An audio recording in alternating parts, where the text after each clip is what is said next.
अनेक ठिकाणी हॉटेलच्या समोर, दुकानांच्या समोर झाडांच्या वर लाइटिंग केलेलं आहे, कारण त्यांना कस्टमरला आकर्षित करायचं आहे.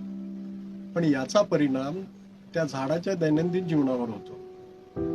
झाडाची वाढ त्याच्यामुळे खुंटते आणि त्या झाडावर वास्तव्य करणारे जे कीटक आणि पक्षी आहेत त्यांच्या जीवनावरही त्याचा परिणाम होतो. अशा प्रकारची लाइटिंग काढून टाकावी असे आदेश आता हायकोर्टाने सुद्धा दिलेले आहेत.